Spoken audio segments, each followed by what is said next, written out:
the Hawks and the Dogs the last chance to dance. Only one can advance to the grand final.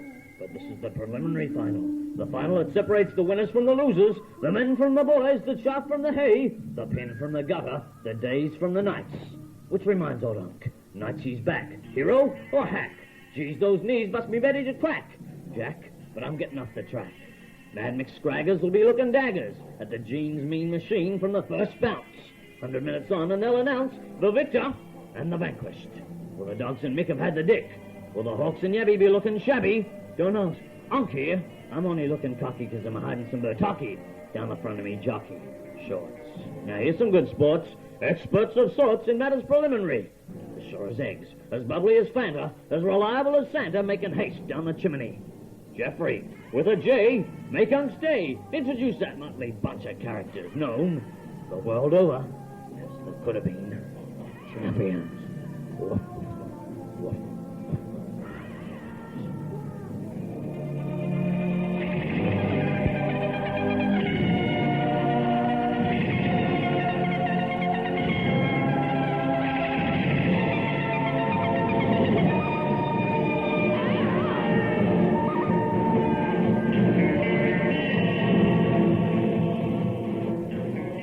Thank you once again, Uncle Doug. 6 points there. And a very good morning to you all, listeners. We are the Coodabeen champions. I'm Jeff Richardson. Good morning, Simon Whelan. Morning, Cover Jeff. for a change. Thank you very much, umpire. Ian Cover. Good morning, Richard. Lovely to see you back from the snow. Yes, you like my tan? It's actually peeled off your forehead in the last couple of days, hasn't it? Thanks. And Tony Leonard.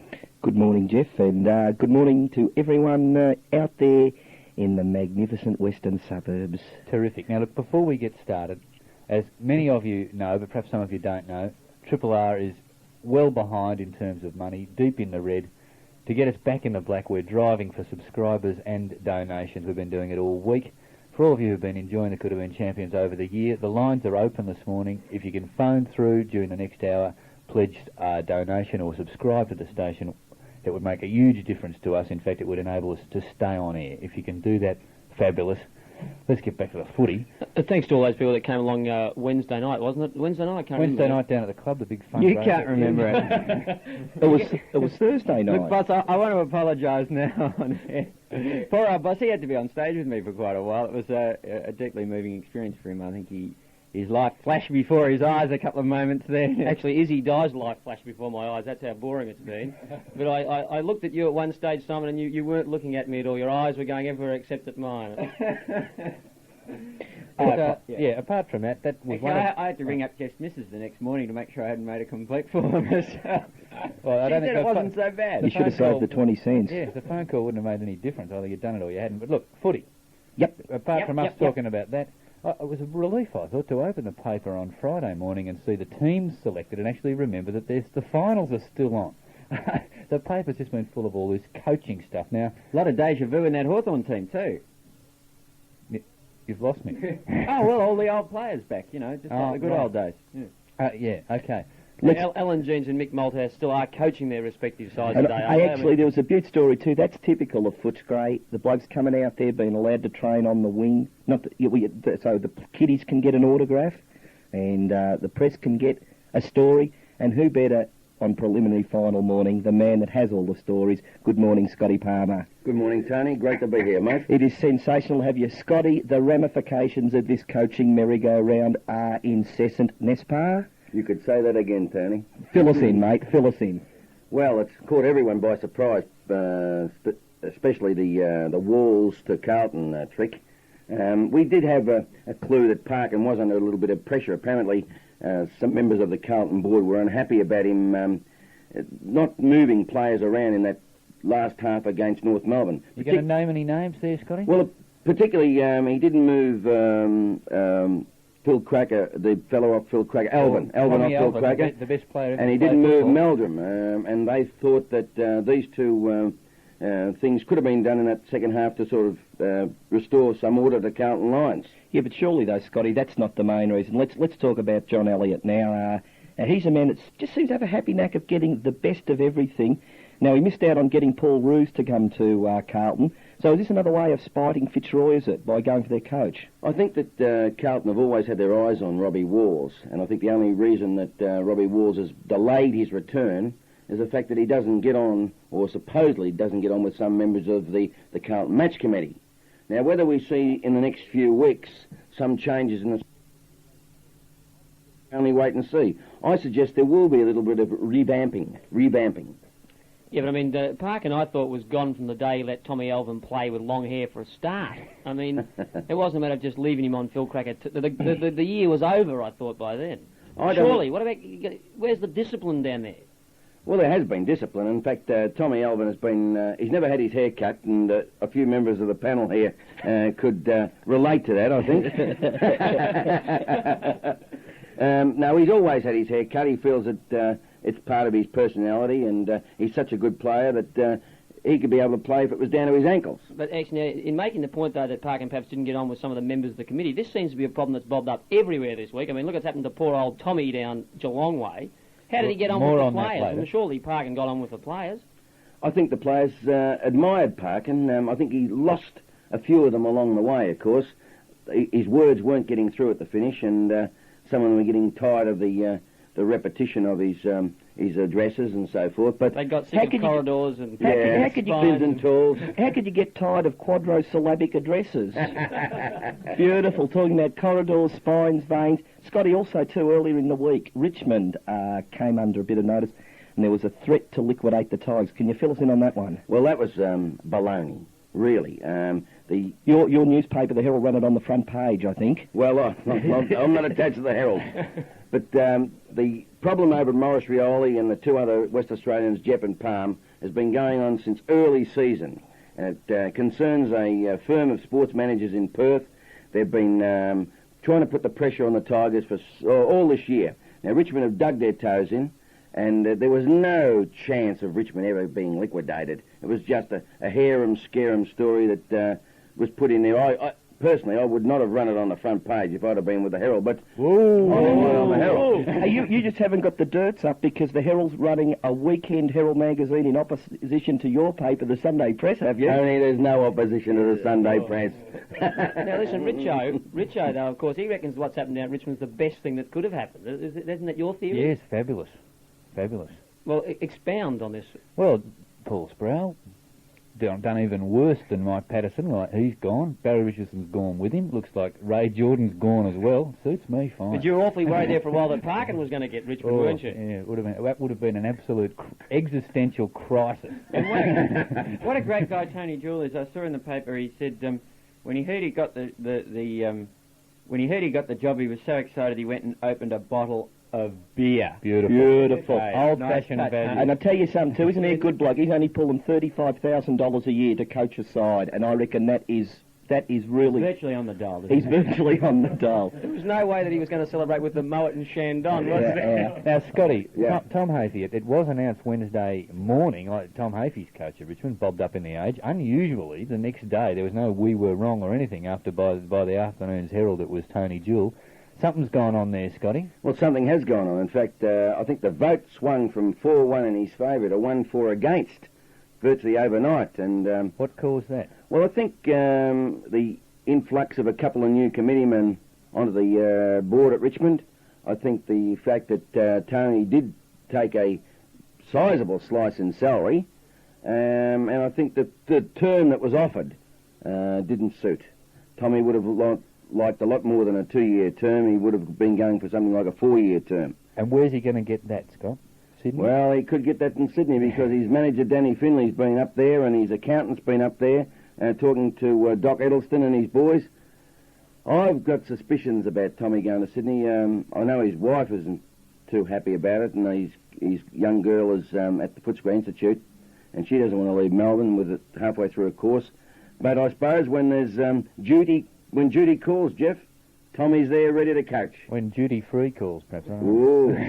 Well, if that's the case, though, Tony Jewell, with all respect, is probably a stopgap coach. There's a bit of story going around that Barassi might be at Richmond in 87. Jeff Richardson's been spreading that word.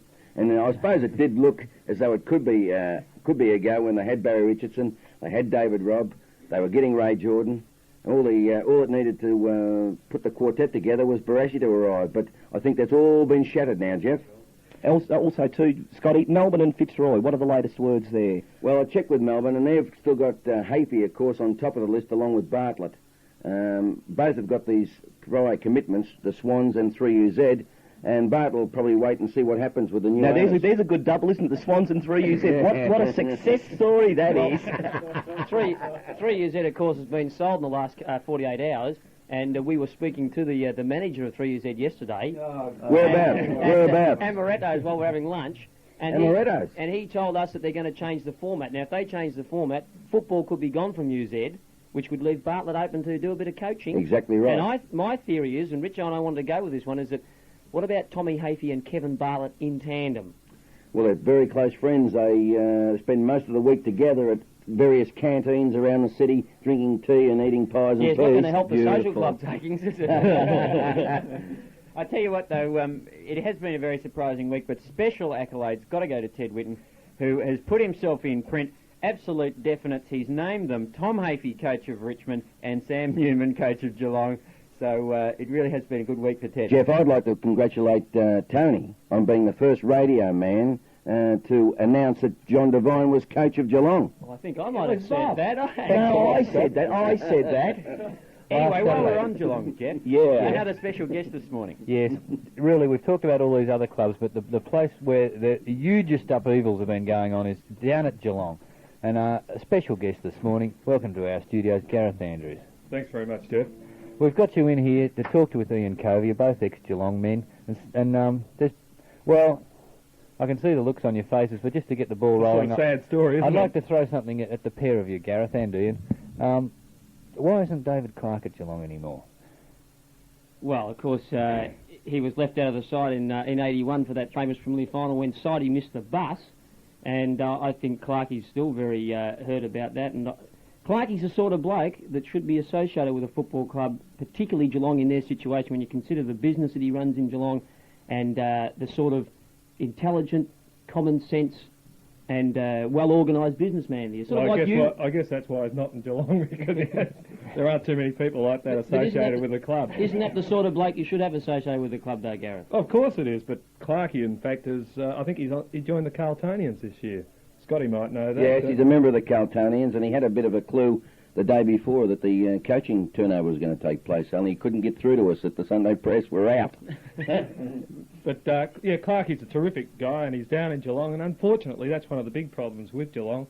Geelong is a very strong city. It's got good businesses, but somehow over the years, I think ever since I've been involved and Ian's been associated with the club, it just hasn't got the people behind it. It hasn't got the right people behind it, because there's always been that... It's always been a numbers game down there in the committee, and they make sure they get their own people behind them. Well, which people are we talking about? The elite of Geelong who are involved in the club, or the general Geelong citizens that Ian referred to earlier this week as basically stupid people who will defend the club no matter what they do? Yeah, well, that was one of the things, like, I mean, on the one hand, everyone wants Tommy to stay, but at the My same mum still lives down there. Hi, Mum. Well, I probably said that, but we were having a very, honest discussion, shall we say, at the time, Jeff. And the thing is that the people at the same time who are up in arms about the way Tommy was treated will now quickly accept it. They won't sort of say what happened down there or protest about it and just still go and buy their season ticket and go along the footy. Okay, that's what footy's all about.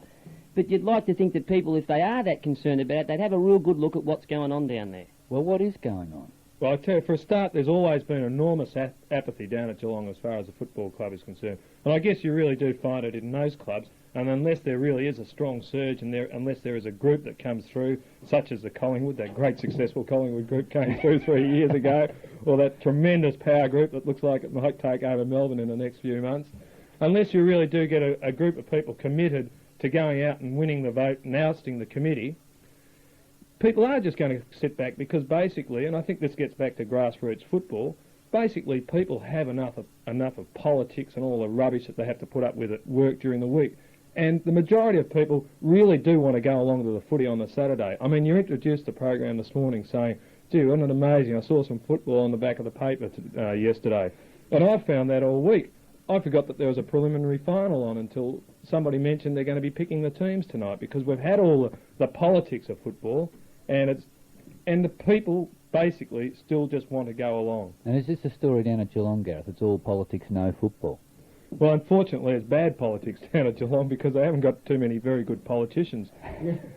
And I don't know what it is, Jeff, but ever since I've been associated with Geelong, going back to my playing days, I talked to Doug Wade about it now, we're associated together on the ABC. During the 60s, we had fantastic sides. In the finals every year. In the finals 9 years in a row, won one premiership out of all that, should have won about 4 or 5, but had the wrong coaches. We had the people who really couldn't drive us ultimately to the premiership. People are just prepared at Geelong to get into the 4, get into the 5. As far as they're concerned, if they've done that, they've had a successful season. But as far as going for the flag is concerned, when I left Geelong in 1974 and went to Richmond... An illustrious swap with Rex Hunt. Is this an example of the kind of misadministration that goes on down at Geelong? And I'd like to ask Gareth one question about his time at Richmond. Rex went out and had 18 marks the first day he went down to Geelong. I'd played there for 10 years and everybody said, thank God we got rid of him. 1 week on it took. Except I waved that big premiership cup in front of Polly in September. I was pleased to do that. But when I went there, and when I went to Richmond, I walked into the rooms the first night. I just said, how long's this been going on? Because I was suddenly with a club who wanted to win a premiership. Well, so is John Devine on the right track then straight away saying he wants to win a premiership? John Devine, what a stupid statement to come out first up and say, that is a statement of a politician. It's like Graham Yellett when he said Australia would beat England 5-0 in the Ashes series, wasn't it? I mean, John Devine hasn't been involved in VFL football for about 17 or 18 years. He coached in 1980, did he, Scotty? Yeah, he coached North Hobart, yeah. And that was the 1 year he's been associated with coaching in the last decade. Now, to suddenly pull John Devine out because he is a Geelong figure. That's all. That's why they've got John Devine, because they realised that Sammy Newman wasn't going to be a coach. They realised that Wadey wasn't going to be able to do the job, so they had to pull out a big Geelong name, and they pulled out John Devine. They've gone hunting down in Tasmania, found out he still had the pub down in Hobart. I mean, he's a great man, John Devine. He's a great footballer, but you talk to Sheedy. Football changes in VFL football every single year. You've got to come up with something new every year. So are they trying to recreate the 60s rather than building something new for the 80s? Well, that's the way it appears to me. Well, look, whether Tommy was the right coach or not, and I'm not saying that necessarily he was, but yes, I do. I agree with that. I just think somehow they've gone back rather than forward. Gareth, I'd like to ask you one question, and it's always sort of intrigued me. During your general managership down at Richmond... You could have asked me off air, Scotty. There's always been the suspicion that one of the reasons they sort of overlooked you at the finish, Gareth, they used to knock on your door at lunchtime and they said that you were always standing on your head meditating in yoga fashion. Was that correct or not? No, Scotty, I haven't... I've heard you say that before, and I've never quite worked out where you got it from. Well, someone used to tell me that they couldn't get in between the hours. Could I ask you who someone was? Oh, it might have been Graham Richmond or something. Could have been Graham, yeah, incidentally, have you still got that hotline going to GR? Yes, it's out at Nicobella's now. It's amazing, old GR still writes half the Sunday press, GR. Oh, charming. Okay, we'll break, boys, break. Both of you blokes will be hanging around for the final panel. Now, look, I've got a bottle of Jim Beam here, a litre of Jim Beam from our sponsor, and I think I'll give that to you, Gareth. Oh, there you go. And we don't even take it back off you afterwards. Yeah, you don't have to swap it with Rex Hunt or anything like that. And Scotty, for coming in today, the Balenciaga fragrance set. It's beautiful. It's a beautiful thing. Yeah, it's lovely. It'll do me in the shower this morning. We'd just also like to thank Peter Booth for allowing Gareth to come in this morning and say that Peter's our nomination for the VFL Football Award for his description of the halftime confrontation between Tom Hafey and Bob Davis on 3LO last Sunday. Absolutely superb, Peter. Great moment in sport. Yes, it was a great moment too. Champ's coming right up.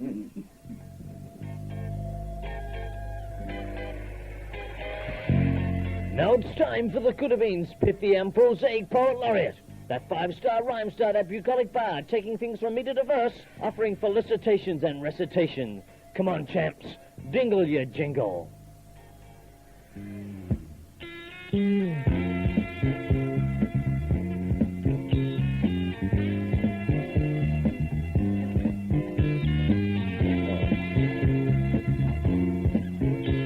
Good morning, Greg. Howdy doody, howdy Richo.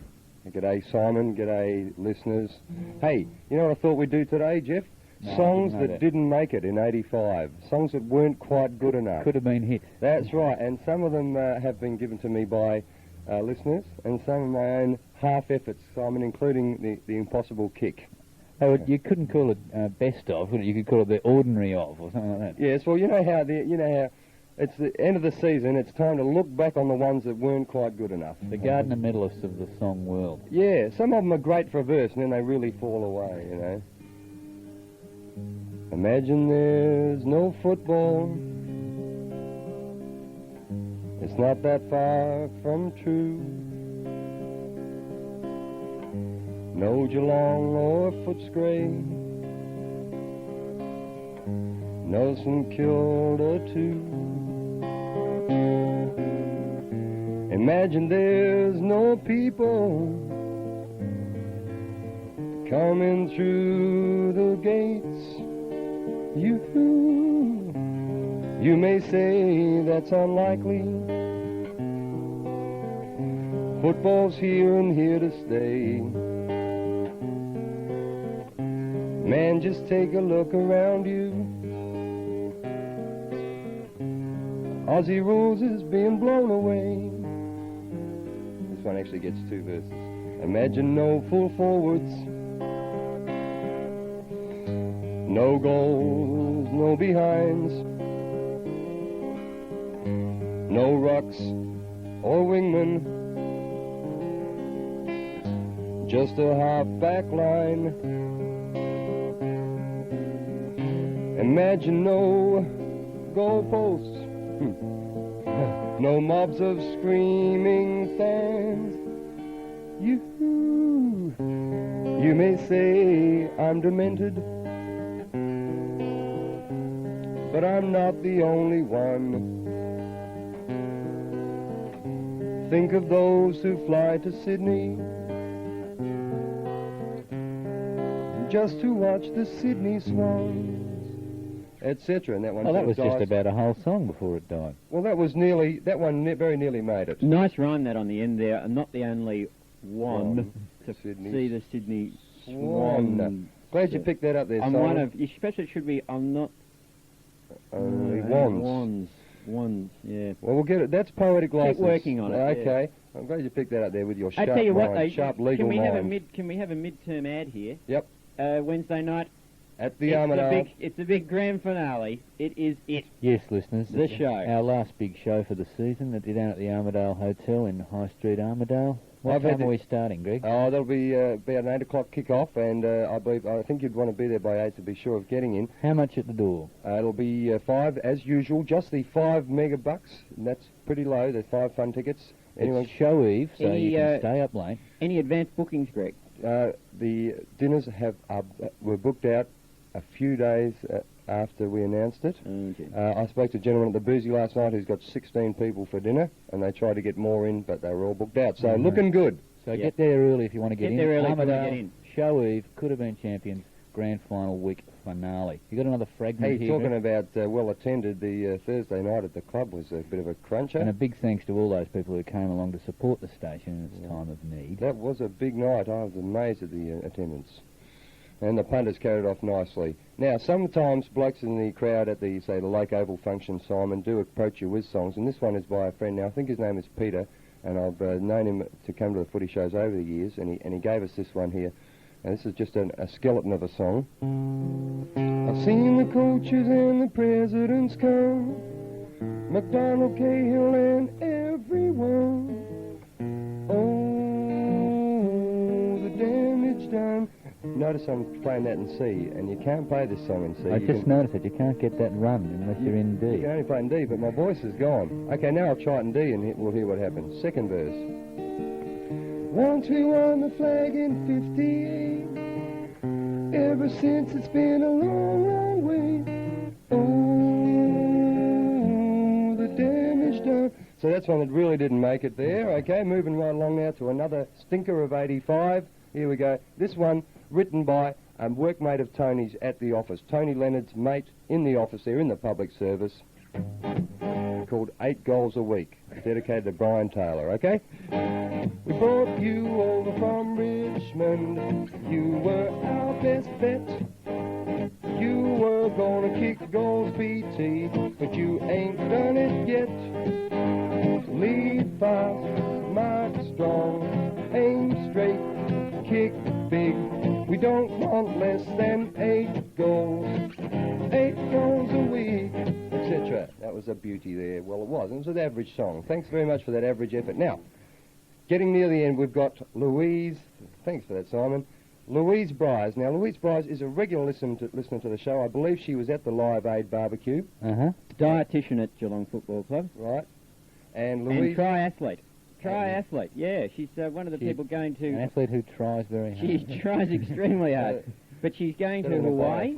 She's going to Hawaii to compete in, I think it's some kind of world triathlon competition. So there you go. It's not just big, fat, boozy know-nothings who listen to this show. Some people have got some ability. And she's penned this number, and this is she's also a league statistician. She does the stats. And she's penned this number, I fill out my census, to the tune of You Fill Up My Senses, you see. Oh, we need James Galway here. Do we? Okay, now cop this little number here. Thank you, Louise, and thank you for the female input into the show in this male-dominated world, or football world. I fill out my senses, kicks to Knights, goals to Lockett. Now, I can't quite see that song. Handball to Flower, free kicks to Jeff Rains, and if he should kick it, find his surname and ticket. Oh, this is clever. I'm the man with the one with the clipboard. She's got man here.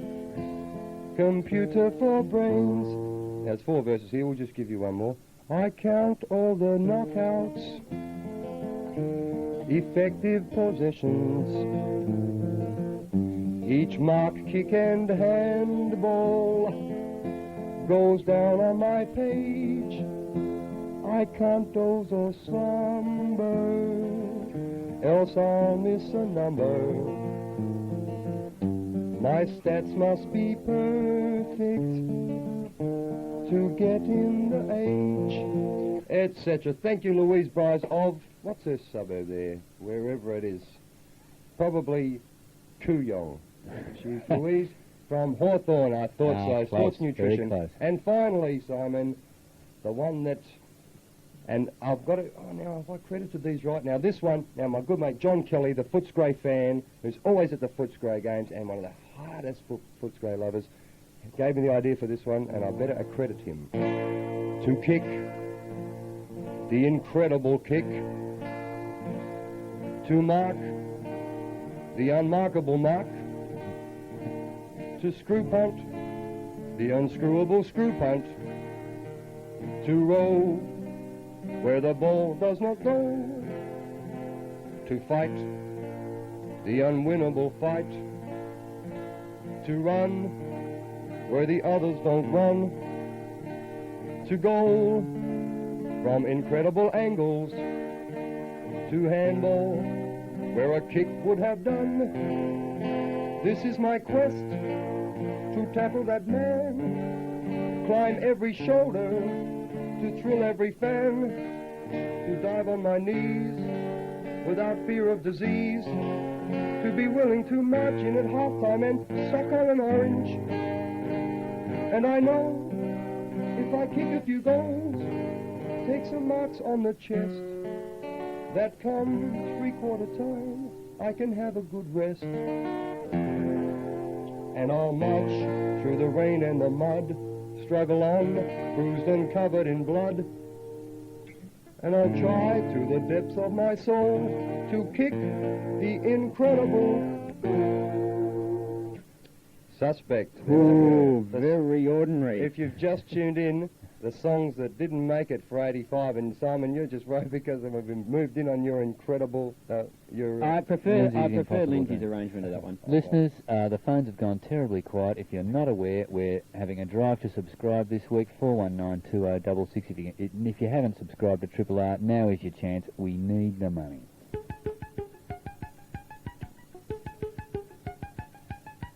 Here are the boys to magnify and clarify, state, debate, elucidate on goal square roots and hot doggerel.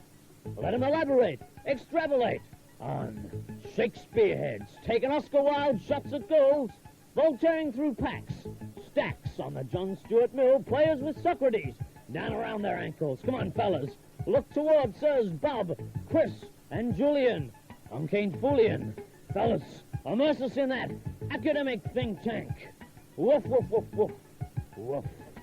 Thank you, Uncle Doug. Thanks very much, Uncle Doug. Thank you, listeners. We've got a bit of an interchange going on here today. Julian has not made it in. We have Torch McGeehan. Glad to have you in, Torch, to join us.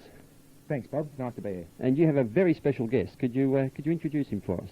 It's my privilege to introduce Alan Miller, former coach of South Melbourne and radio personality in his own right down at 3MP. And also famous because I think you're the only coach that never played league football. The only one, the yes, only one yes, ever. yes. Oh, that's right. I was paid accordingly too. So you wouldn't have been knocking back the 35,000 that Tommy Jewell was taking this week. No, I got 1,500 and so did John Kelly the same year, so we didn't get much bank interest. How did you get into coaching now and in the league? Oh, I coached a lot of South Melbourne thirds for about 15 years. But I'll tell you what, Torchy's made a mistake. He introduced me as a former coach of South Melbourne. I'm not, I'm an ex-coach. Former coaches get sacked, ex-coaches resign before they get it. Like, so Torchy, you're wrong again. Alan, why did you actually resign?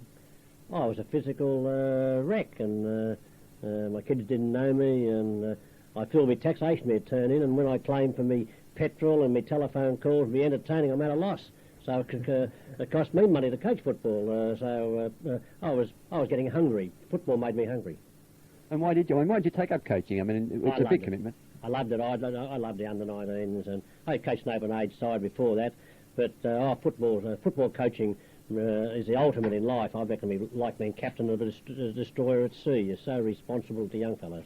But I mean, it's so ruthless, isn't it? I mean, do you get sick and tired of the knives in the back and the carry on at clubs? It seems to go on everywhere. Oh yes, well the football administrators always blame the coach. They don't blame themselves for not giving the coach players. My first year at South, I didn't have one outside recruit. I had Torchy and a few blokes from the thirds, but not one recruit. They gave me in and they criticised me. And when I won a few matches, they called me before them and said that in my press interviews I wasn't giving enough credit to the committee, and they asked me to not to share the fame, more or less, and they did nothing for me. But you got some good players there, didn't you? You had Paul Harrison, John Rantell, Max Papley, and Skilton. Yeah. Oh yes, and we won a lot of matches until Graham John. I think we won 6 out of the first 8 games until Graham John got hurt, and then we won 1 out of the last 10. We just didn't have any.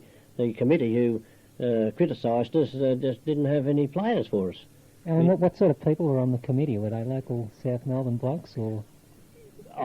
Some were. Put it this way, I'm a great admirer of the Waterside Workers Federation. All my mates were, but Waterside workers are not administrators. We had painters and dockers are not bad administrators. Oh, they're all right. You can't criticise painters and dockers. but no, they were a mixture. We had a couple of public servants, and I was a guest at a committee meeting one night, and they both went to sleep. And one night at 3 o'clock in the morning, in general business, a bloke brought up an item. There was no soap in the thirds dressing room on Wednesday night. Well, as an ex-thirds player, that was always a big complaint, though. It was pretty taken seriously by coaches. There was no need for it because Velvet Soap used to donate to it in Port Melbourne. But no, for South Melbourne, executives weren't very, very good. There was a couple. One, Brian Burke, the barrister. He fought a losing battle.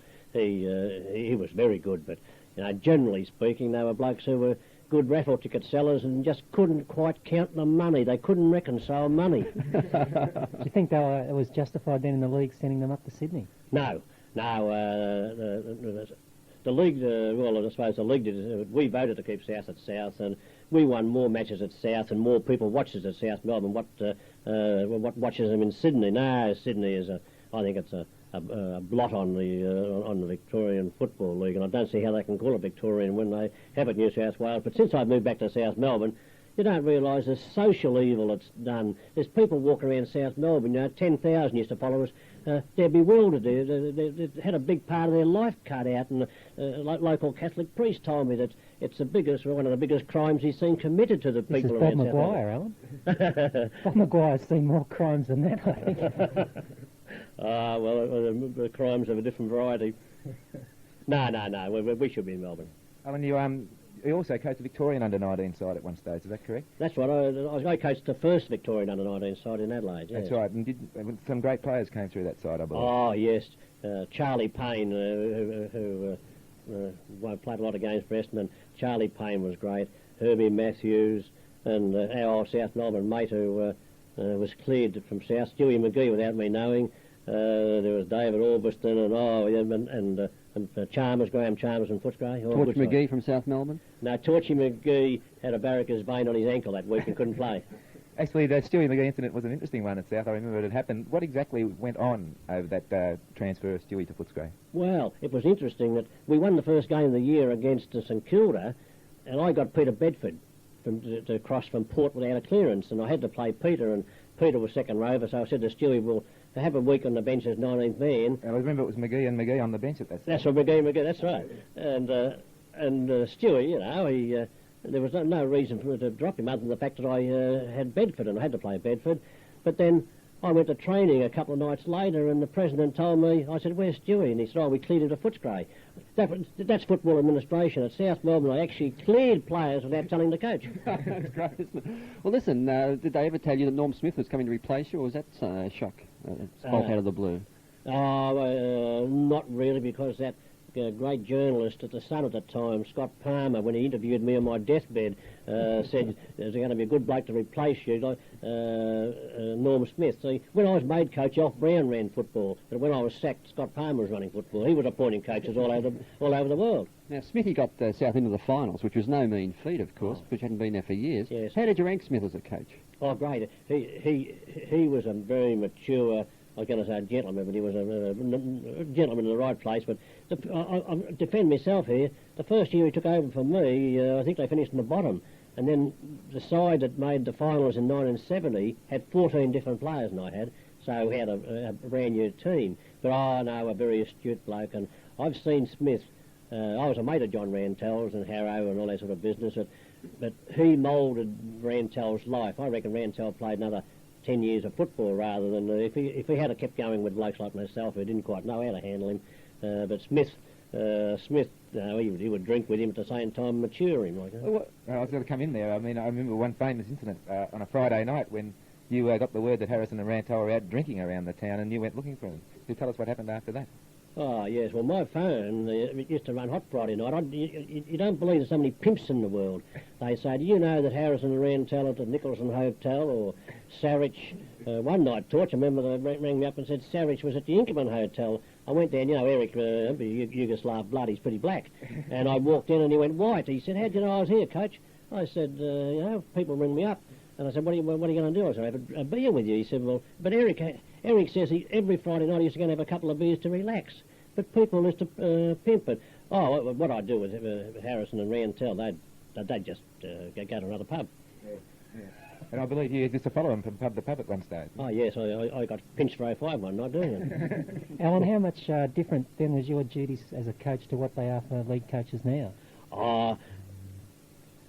I did a fair bit of administrative work myself. I was the first league coach to demand an office because, you know, when I played football and if you wanted to talk to the players, you had to talk to them under the shower in confidence, you know, or in the toilet.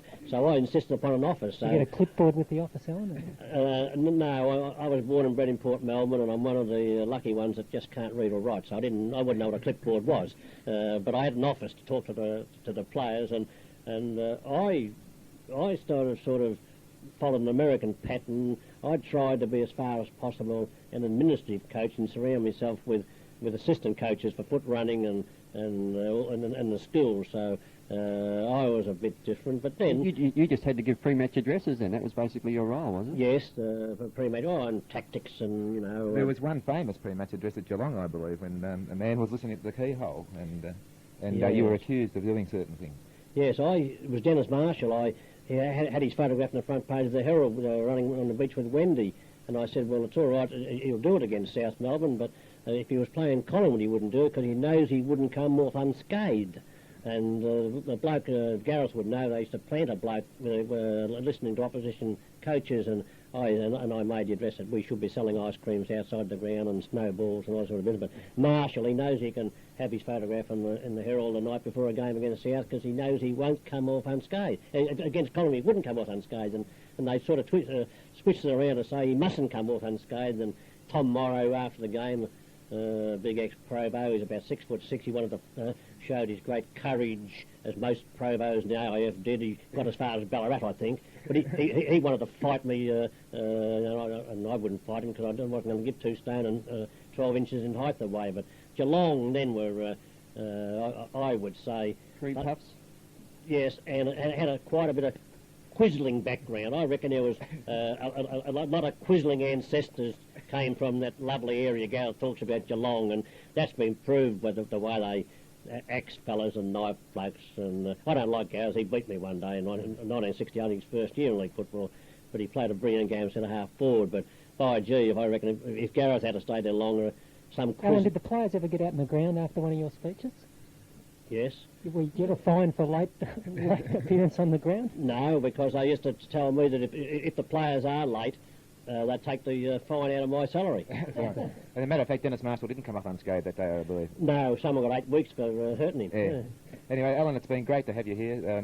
Very entertaining, and we've had a wonderful morning. And I'd like to present you with a bottle of Jim Beam and a box of Balenciaga. You get a double here today. You're doing better than the other 2. And it's been a pleasure having you here. Thanks, Alan. Oh, thanks very much, Sort. Great.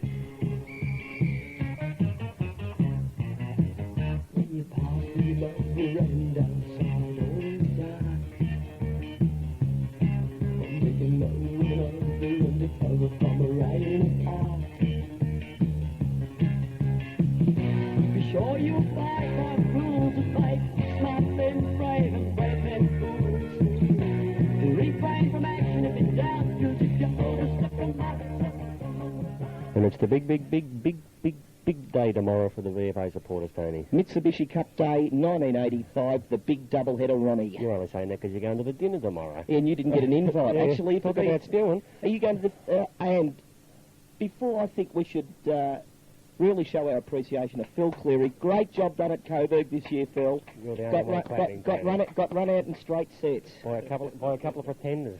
What happened, mate? Oh, it was a bad day, wasn't it? Just a bad day. Now we've got bloody Williamstown and Sandy. Oh. I'll tell you what, John Taylor is fatter than I thought he was. I think he's the fattest man playing football I've ever seen. I thought Kim Kershaw was big, but he stood next to John. He's big, but he's just fat. His head sort of disappears into his shoulders, doesn't it? And the fat sort of oozes up off the top. And you're going down to Williamstown tomorrow for the Personality of the Year, Phil. Oh, yeah, that's right, I am too, yeah. For a big comment like that. Rowan Conley, how are you, mate? All right, thanks, Tony.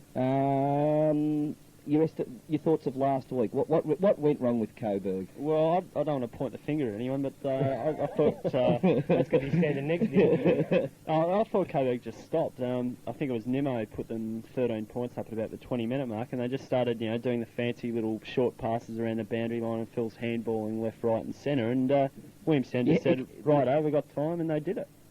Yeah, actually, those goals that Rickman kicked too. He hadn't done a thing all had a kick all day. Yeah. Why that night we were there? Yes, we ladies. the place apart. No, the ladies committee put on a big spread that night. Did they? Yeah, monstrous. But Georgetown hasn't recovered from it, as a matter of fact. But it certainly was a big day for the VFA. You were there. Your comments on the game, David? Yes, well, I wouldn't like to point the finger either. But I just wondered why Phil left Mel Webster out the side after his fairly good performances leading up to the finals. Phil? This question was directed to you. If you just want to concentrate a bit, mate. Lack of height on the forward line was always going to be a problem. Everyone talks about the fact that we had no big guns up forward, and they wonder why we used to run and handball the ball. We ran and handballed, and that got us through 13 straight. That's right. You ran a handball with Mel Webster, so you dropped him for one No, game. but we needed a bit of height. You can't. It's really hard to cover blokes on the junction oval. It's different in finals. You do need a couple of big guns. That's why Willie and Sandy have probably both got a chance. We had a couple of key forwards. Yeah, well, I can assure you, back at Sunshine on Sunday night, I'll tell you something, they took defeat well. As Dead or Alive was playing You Spin Me Round, everyone waving goodbye to everyone. I thought only one thing could finish off a perfect sunshine Sunday night. I would have thought a lot of them would have been dead too after that fight after the siren. Yeah, we know who who started that too. Wasn't Sunshine. Believe it or not, for the first times in their life they were. Well, it's a certain Oakley player that I won't name, but I thought that he was mouthing off at a bloke who was a foot shorter than him, and he smacked him in the mouth. And that's how the Sunshine night ended. It was beautiful. Was that the guy who used to coach Sunshine a few years ago, Tony? I don't really know, because I don't think his number was in the book. But it was a beautiful ending to a sunshine evening. Someone got a smack in the mouth, and a couple of girls in tears, and the boss, Tony Dorgan, was about .23, insisting on driving me home. It was beautiful. Sensational. But there is one thing. Anyone planning to go to Bondi Junction next weekend, stay well away, because the Sunshine Football Club will be there. But well done, fellas, anyway. Philip, tomorrow it's a big day for you. You have been named the Williamstown Football Club Personality of the Year, and by jingo, they'll all be all over him like a rash, won't they, Ronnie? Out of gratitude, I would have thought. Oh, sensational. I told you before I went away, Phil, don't give Port a flogging in the last game, or Williamstown will get in. And what are you going to do? I just don't want to think about it. I'll bleed. If they win tomorrow, Williamstown, I'll be found in the park hanging from a neck, but up a tree. Oh, we'll get a few. And that is true. Well, I tell you. Well, in fact, I'll wrestle John Taylor on the Williamstown Oval naked, and I'll fight him for Pavlovas if Williamstown win. Yeah, actually, I'll say, okay, Phil, you put your... I will buy a Pavlova. If Williamstown happen to win, I will allow John Taylor to shove it in Phil Cleary's or my face out in Victoria Street next week. Beauty. Yeah, we've got that on, because it can't be done. But the thing about it is, I believe for entertainment, Rowan, tomorrow they're going to show Coburg and Port in the last game, Coburg kicking all the goals and saying, that's one more goal that got us in, that's one more goal. Yeah, but I don't mind Robbie Lynn, do I? You're a sadistic bastard, aren't you? Well, I suppose I am. Actually, too, Dave, just very quickly on Franks, and now what went wrong? Because it's about this time last year you were preparing for the grand final. Yes, this time last year we were preparing for the grand final, but unfortunately, earlier on this year we were beaten by Sandringham the first game, and we bounced back and won the next 3 games by about 20 goals in a row. Yeah. And then we fronted up to Port Melbourne, and they gave us one hell of a thumping, and we lost about 6 in a row after that. The wheels sort of fell off. Would have been the last one for the year, wouldn't it? Because it was just a year for Port. Ronnie, you were in Queensland when the news broke that Port were out of the 4. Well, not lucky. How did you take it, mate? Oh, usual, man. I threw the paper out the window. Like all good Port Melbourne good supporters. Sport, Hey, what about Port too? Coach advertising the paper. Yeah, that was on before the start of the year, mate. It was only 1 year tenure for the centenary year. Successful that it was. Don't be grumpy about it. I mean, I'm just asking you whether you thought Bryce would still get the job. Don't get the shits with me. I've got a hangover, mate. Shut up. Hey, actually, they take it well down at Port, actually, don't they? I'll tell you something, Phil. That's a surprise you seeing an ad like that. What aren't your services required at Coburg? You want to just browsing through the coaching positions? Exactly. What are you and George Stone still vying for those coveted positions at Paran or Port Melbourne? Actually, Rowan, you played it safe in the paper this morning and picked likely winners in Capitals, but your heart wasn't in those selections, was it? No, well, I wouldn't say that, but I've been, the Williamstown Bucks have been telling me to pick them all week, and they've been telling me to pick them all season, actually. And usually when I pick against them, they win, but it's pretty hard to tip against a team that wins its second semi by 80 points. As much as sickens you to the stomach, you have to. Oh, well, I'm not going to come out and say anything. We'll just keep mum on that. I don't know whether Rowan was responsible. Did you see the Sun this morning? Front page, there's a picture of Ian Morrison and 2 little boys. No, a Vietnamese boy, and I gather the other boy's Yugoslav, but there's no story to it. It was just if you had read the caption under the photo, it said that my preview and the teams are on the next page. Oh, good. He's only a boy from Brunswick. Yeah, I actually, only looked at the pictures anyway. So, Roman Holloway wrote in from Rosebud, but this is a beautiful anecdote. There's a great letter. Cobb and Code coach did it. Yeah, the tin jam, the old tins with the string through it. He says, I can't recall who Willie were playing, but during the week prior to the game, this is a long time ago, Captain Coach Max Papley and another key player, Dallas Patterson, were involved in a serious car accident. Papley received broken ribs and Patterson a broken nose and head injuries. Nobody expected them to play, but to everyone's surprise, they came onto the ground with the rest of the team, but wearing heavy bandages. Pity Williamstown haven't got that sort of spirit running through them at the moment. And guess what's happened? The president of the Williamstown Football Club, Tony Hanbury, has said he'll subscribe to You reckon Cove drops names? Have a listen to you. He reckons he'll subscribe to Triple R if I go to the breakfast tomorrow. So, Phil, can you pick me up at about 8:30 from Gordon Street? 7:30, actually. You've got to be there at 8. You've got to be there at 8. Okay, let's talk VFA football. The final game for the year. It'll be a big day. Starts at the Junction Oval at 11:10 with the big curtain raiser. The sides have been perennial losers over the year. Brunswick and Oakley. Who What have you win been one? taking, Tony? I mean, some sort of adrenaline pill or something. Yeah, Footscray's in the final today, mate. Brunswick and Oakley, Ronnie.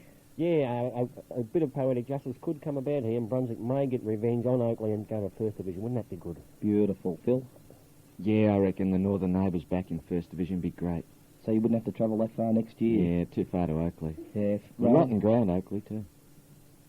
I've seen some very nice gardens out of Oakley. Rowan, what do you think? I'll stay with Brunswick, I think. Won by 10 goals 2 weeks ago. Yeah. Dave? I'd like to pick Oakley in this game. I think Dean Herbert's been on the steroids too much. He's not very mobile, and I believe Oakley can get up and win this game. And not only that, they've got two ex-Frankston boys in the side, Jerry Lynn and Johnny Aldridge. Well, that'll go against them. Well, I don't know. And not only that, Oakley's very close to Frankston too. So you haven't got... It's all travelling, so... A few things happening at Brunswick too. Yes, but we can't talk about them on air. You know about them? Well, I'm not going to talk about them. I think Brunswick... What are they about, though? Come on. Okay, I will, but... Name them. Doesn't Steve Parsons run a hotel there, up that part of the world? That's right. Yeah, that's one of the big things, and they're having a big turn back at the West Brunswick Hotel. The First Division Grand Final, and apparently Williamstown may have a few selection surprises in store for us, Tony. Yeah, some blokes rang up and suggested a 14-year-old kid will play by the name of Ron James. His mother wouldn't let him. And they've got John Taylor with out written over it. Rowan? Not as funny as it sounds. Tony Hanbury rang me up during the week and said that James Another was... name dropper. He let me use his phone on Thursday night, so I went down to interview Terry Wheeler, and he said, oh, no, he's just down in downtown Gisborne, so I rang him up STD from Tony's place. Beautiful. But, no, he said James has been considered for selection. 14 years old. That's a big punt. Gives me a good story, doesn't it? And Craig Nankervis may be playing as well. And they could be the big selection surprises at Williamstown. No, Sandringham will win. Sandringham will win by about 15 goals, and there's no Pavlovas in my face from Johnny Taylor next week. Dave? I believe Williamstown can win this game. They've had a fairly solid build-up to the grand final, winning both those games in fairly close fashion. And I think next week we might see Johnny Taylor throwing the Pavlova in Phil Cleary's face. Wouldn't that be nice? I've also heard a tip that this young fellow James is from Dimboola, this 14-year-old kid, and he's a cousin to Timmy Watson, so it could be a sensation there. Actually, the Pavlovas get a wrap-up in my big... self-opinionated column in the Recorder tomorrow, so stay tuned.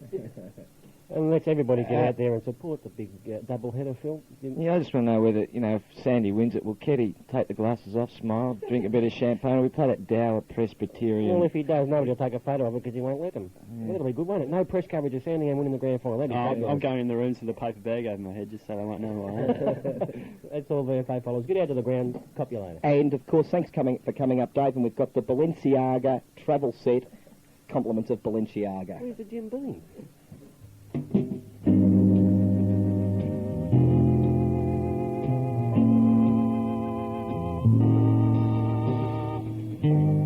Ah, yes. That's music to Uncle's ears. And now here's more music to your ears. It's The Panel. Thanks once again, Uncle Doug, and thank you, audience, for the overwhelming response to this week's competition where people had to pick a team of Coodabeen champions. Ian, you've got the winner there? I have indeed. A special mention also to the Rosebud High School Darts Football League who sent in. They put Bob Stewart at full-back and Billy Baxter on the wing. They could have been champions. Thanks for the invite. Thanks for the photos too they sent us. Yeah, I've lost the winner. All the I tell you what, just while am I on mic here? Just while you're doing that, very special feature of Wednesday night, it's going to be a poetry competition for the punters, for the public. Sit down, pen your poems. There's going to be a special competition on Wednesday night, and the winner naturally will receive some Jim Beam products. This is down at the Armadale. This is down at the Armadale poetry competition, boss. Right, and this one we had to give it to these Sean, Larry, Pecker and Jim from Glen Waverley. They were disgusted they didn't win last week, but they said that they're apologising also for not typing, but they couldn't afford the time, unlike the mobile mob who work for the government. Sorry, they work for the government. Their team from the back line, Ray Walker could have been a champion if he hadn't left to coach in Tassie when he was 23. John Duckworth if he hadn't done Nasho. Glenn McLean if he could ever get out of the twos. Halfbacks John Tilbrook, if he hadn't played gridiron. Peter Eakins, if he'd stopped worrying about his hair. And Duncan Wright, if he'd kept his fists to himself. Robbie Muir, I won't say what they got here. George Lakes, if he hadn't been made to stand out for a year. And John Patura, if his teammates had kicked the ball to him. Half-forwards Ian McCorrist, if he'd worn short sleeves. Gary Sidebottom, if he'd been able to catch the bus. And Jack Austin, if every pass to him was high enough to allow him to take a screamer. Forwards Tony Southcombe, if he'd worn thicker glasses. Shane Lovelace, if he'd been related to Linda.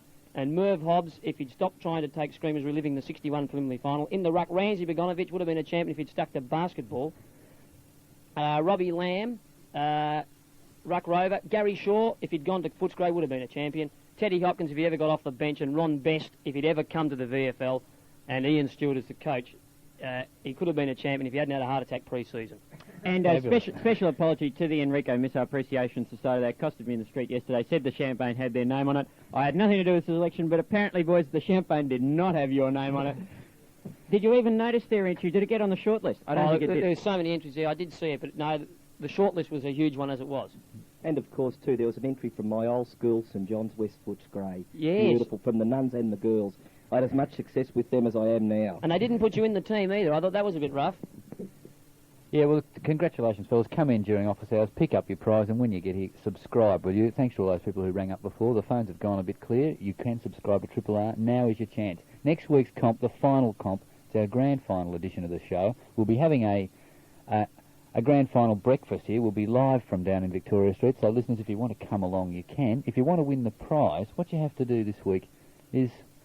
Well, it's not that hard. Over the last decade or so, there's been a lot of grand finals played, a lot of great teams, a lot of great players, but there's been a lot of ordinary players too. If you can pick a side next week of players least likely to have played in a VFL grand final, you will win the prize.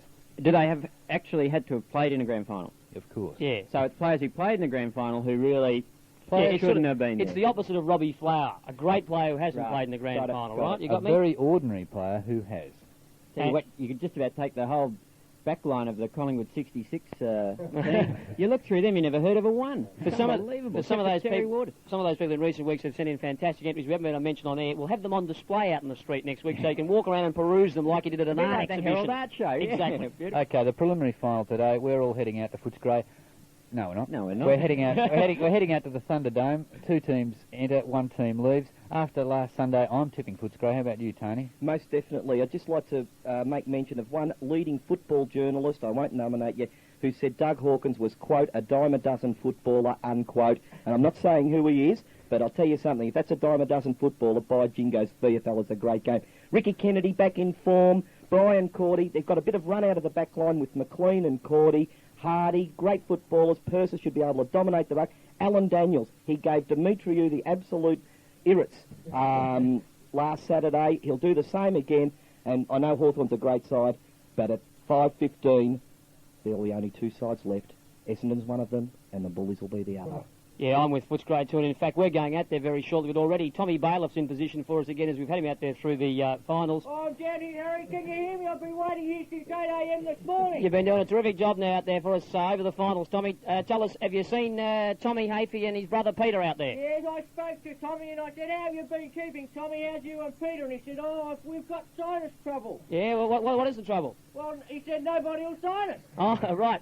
Now, listen, it's been a bad week for Tommy. He didn't go to that meeting down at Geelong on Monday night. What did he do instead? No, well, he tried to go out on the disco scene, but he failed and just managed to paint the town beige. Oh, right, Tommy. And listen, what about Tuesday night when they named John Devine? Where was he? Well, all he did Tuesday was went down to the local Golden Fleece service station and jumped up and down on the bell for entertainment. Oh, right. Now, listen, Tommy, you had Mick Nolan out there last week, too. I believe you sat behind Mick. Yes, but that was all right, Harry. So did everybody else. Oh, right. Now, listen, you've got some bad news about Mick's wife, I believe, Tommy. Oh, Harry, I was standing, I was talking to her, and she collapsed right in front of me, in front of her very eyes, and they're taking her off to the Austin Hospital. Oh, no, what is it? Well, it's a big grey building where a lot of sick people No. What's wrong with her?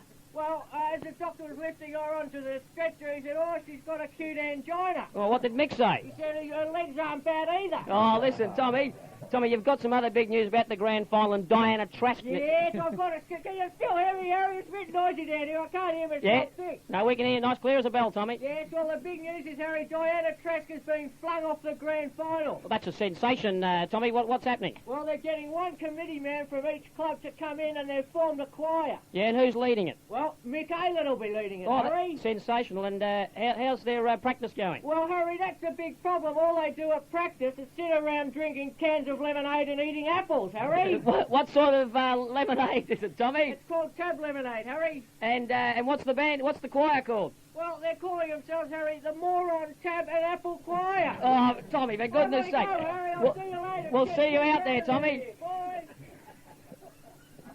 Thanks very much, Tommy. Also, too, we've had a ring in from our good friend Johnny Canis, who's going to be supporting the grand final call next week. Caulfield Grammarians are in the final, playing Marcelin, and Johnny Canis informs me that Caulfield Grammarians will give them the stick. That's all from up this week. Wednesday night, remember, down at the Aberdeen, the Armadale. Our last live show for the year. Next Saturday, we'll be having our grand final breakfast live here at Triple R. You're all welcome to come along. There's only one line tied up here at Triple R. Now's your chance to subscribe. Phone through. It's good morning from me. Good morning from all of them. See you, Tommy.